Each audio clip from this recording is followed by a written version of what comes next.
Chapter 2. Watering the road for the governor, Sir Evelyn Barin, to avoid dust. In the middle year of 1958, the headmaster of our school, PCA Kanjoi Primary School, made an announcement. The governor, Sir Evelyn Barin, will be passing through here tomorrow on his way to Githunguri. Every people will be required to come with a jerrycan since we do not want the governor to be bothered by the dust.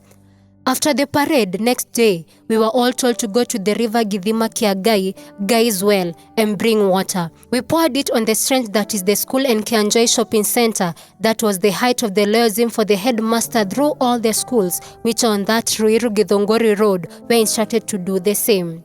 This disgusting imperialism gnawed in our young hearts, and we yearned for freedom.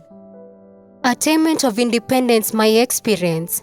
Later, Mzee Kenyatta was released from detention. He used to come to Githunguri for political meetings around 1963. People were ecstatic.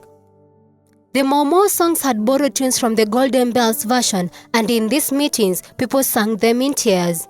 They were unstoppable. There was rebellion about Christianity since it forbade critical Kikuyu customs like human circumcision, a mockery dance called Modheregu by the rebels. It was done in early 1930s, mocking the Christians, and it was a really bad dance, especially for the converts. Therefore, all those who had been detained prepared songs for Jomo Kenyatta, and nearly all the songs were given the same tunes as the hymn books. It was a sweet blasphemy, sweet because no sense in carrying the Bible together with a gun.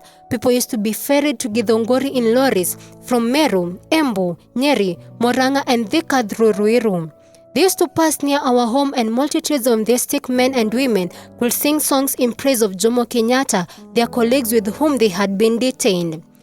The unfolding scenario was phenomenal to me because when going to the river, I used to encounter those lorries ferrying people to Githunguri Stadium who used to be a euphoric and joyful singing praises to Jomo and other nationalists. I was disturbed by the religious tune to those songs. You see, my tender heart was already a paradox. There needed to be a river between. Surprisingly, I heard later that Jomo had reprimanded them about using gospel tunes. After that, they started humming traditional ones that was okay. That showed that Jomo was a wise man who said to have fallen in love with the book of Psalms and read it every day.